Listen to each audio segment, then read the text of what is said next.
No programa Radar da Rádio Gazeta, hoje nós vamos falar sobre alienação parental. Neste domingo, dia 25, domingo passado agora, foi marcado para o Dia da Alienação Parental, de combate à alienação parental, melhor dizendo. E para falar sobre esse tema, nós convidamos o Márcio Leopold, que é consultor político e um dos idealizadores dessa campanha. Aliás, é com ele que a gente bate um papo nesse sentido para saber, primeiramente, cumprimentar o Márcio, agradecer pela gentileza de atender a nossa reportagem. Boa tarde para você, tudo bem por aí, Márcio? Boa tarde, tudo bem. Márcio, para esclarecer os nossos ouvintes, o que significa, o que quer dizer alienação parental? Alienação parental é um fenômeno muito comum em separações, mas nem sempre pode acontecer também durante a união do casal, em que um dos genitores ou alguém próximo tenta minar a relação da criança com algum familiar ou geralmente com outro genitor. Por exemplo, o casal se separa. A mãe passa a dizer para a criança que ela não deve gostar do papai. Ou o papai começa a dizer que a mamãe não deve gostar do papai. E existe esse caráter de manipulação psicológica, mas não apenas. Também existe a mudança, a exclusão da criança no sentido físico, levar para longe, afastar fisicamente, mudar para uma cidade distante. É todo o ato que tenta destruir a relação que a criança tem com aquele outro genitor para puni-lo, né? Na história, na literatura se conta o caso da Medeia, que ela mata os filhos para que o seu ex-parceiro sofra. Entende? É esse sentimento, usar os filhos para punir o outro, para fazê-lo sofrer, fazendo com que ele perca os filhos, né? Ou fisicamente ou emocionalmente. Bom, nesse sentido está sendo feita uma campanha, aliás, tem outdoors espalhados em várias cidades brasileiras, que com uma frase bem pesada: filho não é mobília.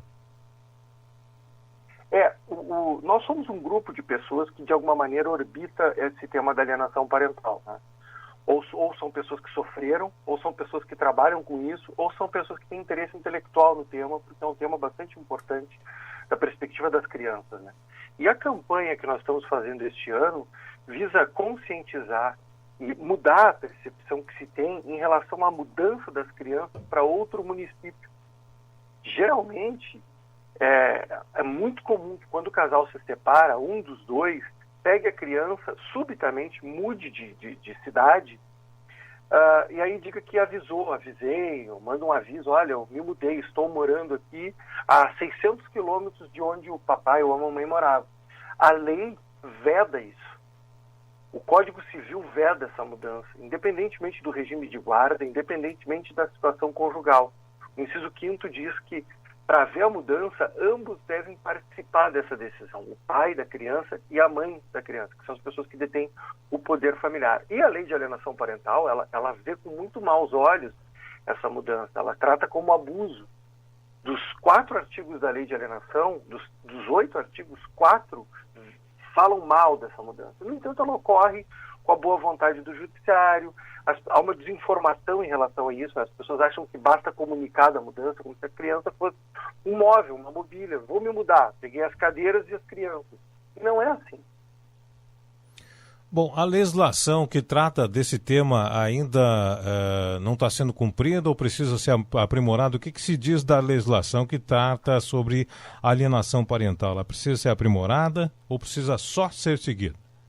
Não, ela precisa das duas coisas, justamente porque ela não é seguida. E ela não é seguida por um componente anterior, chamemos ele de psicológico, que é um ranço, né? A condição da alienação parental, a ideia de que a criança é só de um e que o outro pode ser excluído, ela acaba sendo uma espécie de senso comum no judiciário, né? A mãe fica com a guarda e o pai visita de vez em quando. Então, essa instituição ela tem que reconhecer um ato que ela já considera aceitável. Então, a lei tem que ser mudada justamente para dizer para essa instituição e para os operadores dessa área que não é mais assim, que não é que a psicologia, por exemplo, diz que o afastamento de um dos pais é muito ruim para a criança. Então, nós defendemos o cumprimento da lei de alienação e desse inciso do artigo 1634, Mas nós também defendemos um aprimoramento da lei para que ela seja mais redundante, enquanto houver essa resistência, digamos, cultural, psicológica, dos operadores do direito em cumprir a lei. Mas tem um caminho muito longo a ser cumprido aí, né? No que tange a execução dessa lei propriamente dita, né? Sim, porque nós temos um problema cultural e essa é a grande, por isso a campanha, por isso o mote da campanha, por isso o nosso movimento, porque é uma mudança cultural que precisa ser feita. A gente vê juízes e desembargadores citando como verdades ideias que já foram refutadas na psicologia há pelo menos 60 anos. Veja como parece não haver um movimento de atualização. Por exemplo, a guarda compartilhada, que é outra lei que não é muito bem seguida no Brasil, ela determina que a convivência da criança com ambos os pais deve ser equilibrada, dividida. Na guarda compartilhada, a criança mora com os dois. Mas o judiciário se nega a cumprir isso. Ele continua deixando a criança com apenas um e transformando o outro num mero visitante. Quer dizer, a própria lei da guarda compartilhada, e já houve duas, disso que nós falávamos, né? Houve duas leis da guarda compartilhada porque havia essa resistência do judiciário. Então o legislador resolveu fazer mais uma e pôs com toda a clareza do mundo, olha, na guarda compartilhada a divisão do tempo de convivência. E esse tempo de convivência ainda não é seguido. Então volta lá o que nós dizíamos antes, que a lei de alienação parental não é cumprida, que a guarda compartilhada não é cumprida por conta dessa cultura.